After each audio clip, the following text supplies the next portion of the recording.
Pardon the interruption, but I'm Mike Wilbon. A new study says dinosaurs were thriving until the asteroid struck. I'm Tony Kornheiser. Yes, we were. Hey, speak for yourself. What? Come on. We're not You that don't old. think you're a dinosaur? We're not that old. We are that old. Are we? I'm that old. We look like Muppets. Do you ever watch this show? No. We look like Muppets. Absolutely not. Welcome to PTI, boys and girls. In today's episode, Victor Wembanyama goes for 40, Lionel Messi gets a new deal, and Booger McFarland joins us for 5 good minutes. But we begin today with gambling arrests that are rocking the NBA. Miami Heat guard Terry Rozier was arrested in Florida for his alleged involvement in helping gamblers profit from prop bets.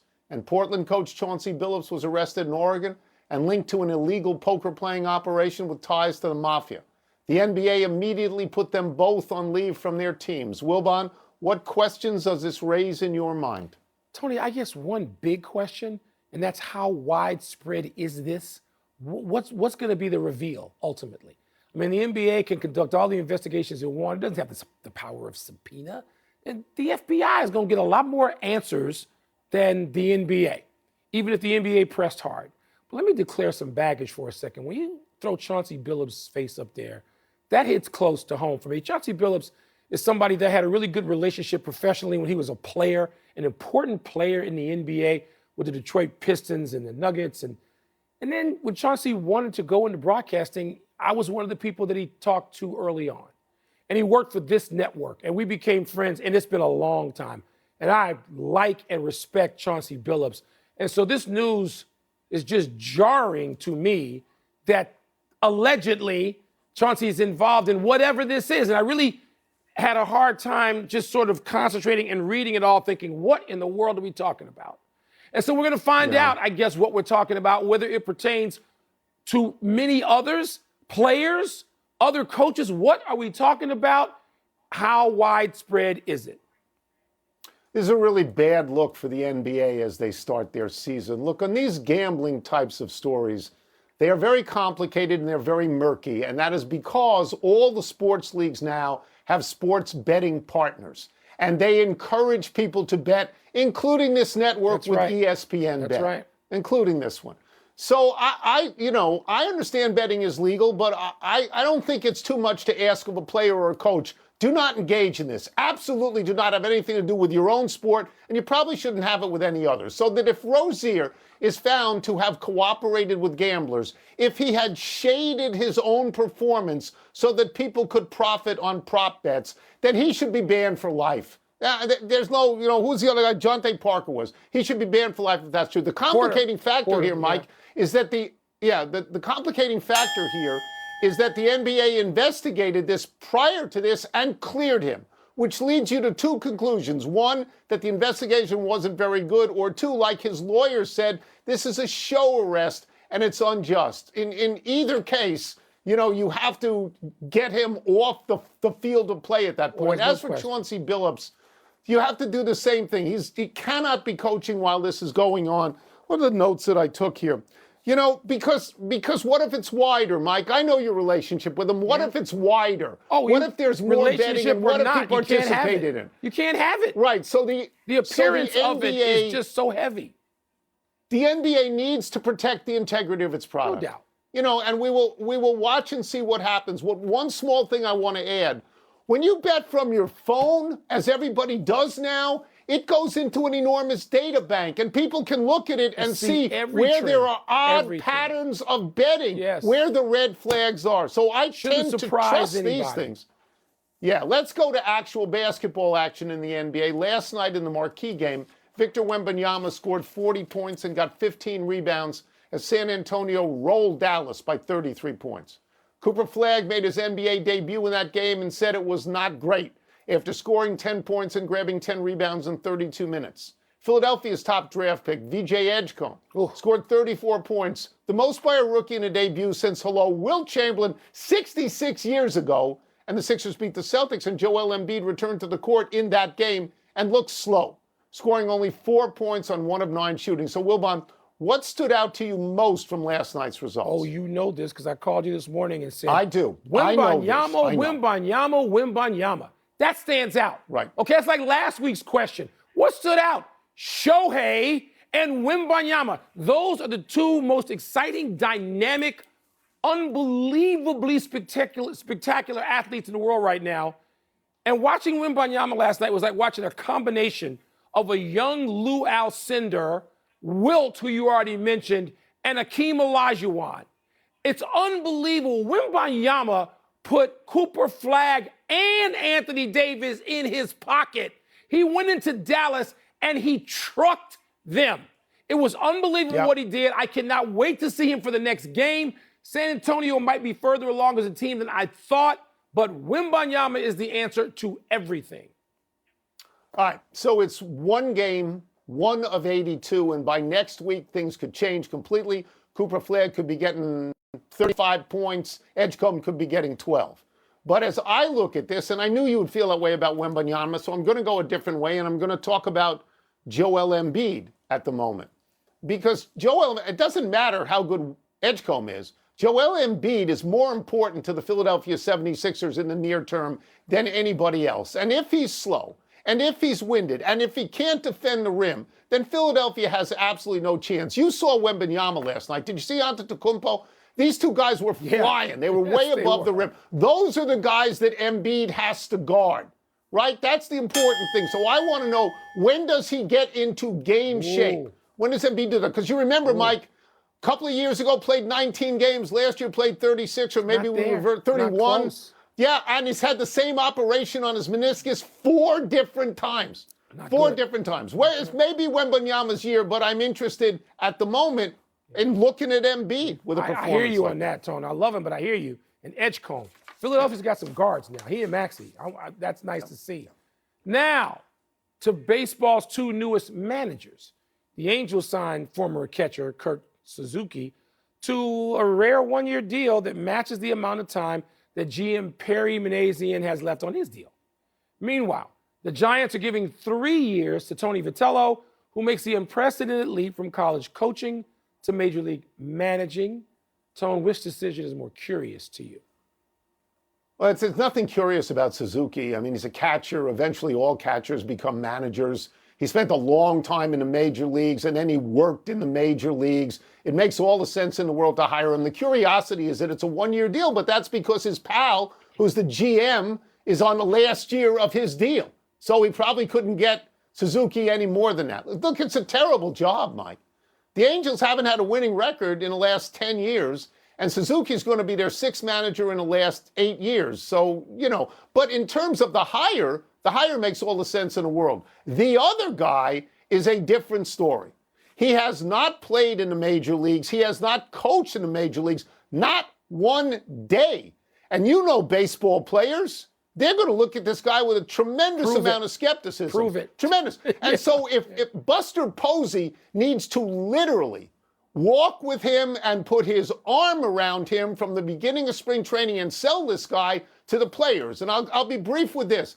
Baseball is not basketball and football. Basketball and football, college coaches float up, and they get pro jobs all the time. This has never happened in baseball. So if he doesn't do the hit and run, if he burns out the bullpen, if he gives them college rah-rah, they're going to say, who's this guy?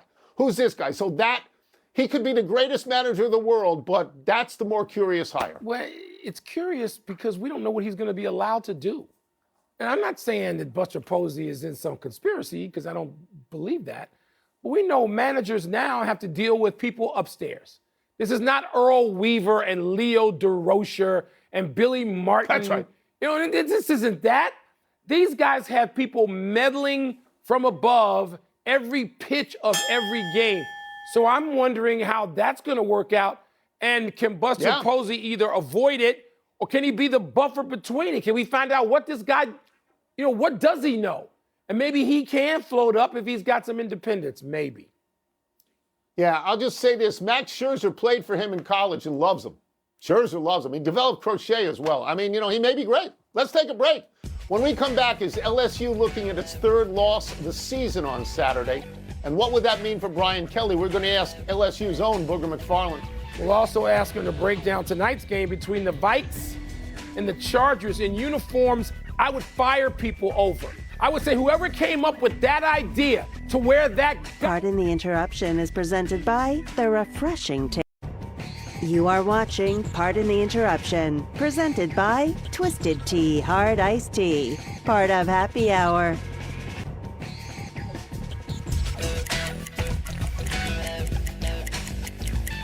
Week 8 of the NFL season kicks off tonight. We are pleased to welcome in our great friend, ESPN NFL and college football analyst, Booger McFarland. Let's start with the game tonight. The Vikings are at the Chargers. It's not like they're burning up the league. What will you be watching for in this one, Booger?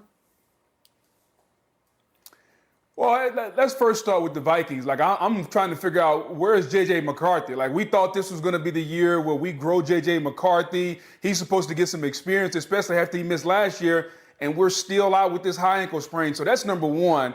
Carson Wentz is going to start at quarterback. He's been up and down. Can he hit the open receiver? Kevin O'Connell, the head coach, is one of the best play callers in football. He does a great job of designing plays. Now, can Carson Wentz actually hit them when they're open? That'll be one thing. As far as the Chargers, remember when the Chargers started undefeated and we were like, man, Jim Harbaugh's about to do it again? Well, that's kind of falling off a little bit. So are the Chargers going to be able to get back on the horse again? Can they play bully ball? Because they've been throwing the football a lot. Mike, you know how this goes in the Big Ten. When Harbaugh was there, they barely threw the football. Where this version of Harbaugh, they're throwing it across the lot. I think they have to get back to their identity and run the football. So I'll be watching those two things. I'm going to go to college football right now because this is irresistible, given you have skin in the game. LSU, ranked, of course, 20th, hosting number 3 Texas A&M. Booger, you know how this goes, having been a prominent star at LSU. Brian Kelly, how hot is his seat? Let me say this, Mike. First and foremost, I was told by a wise man a long time ago, it's a poor dog that won't fight in his own backyard. So we're going to find out just how much fight the LSU Tigers have in Tiger Stadium on Saturday night. But this is maybe the biggest game of Brian Kelly's tenure. Let me explain. Number one, LSU's 5-2 after losing to Vanderbilt.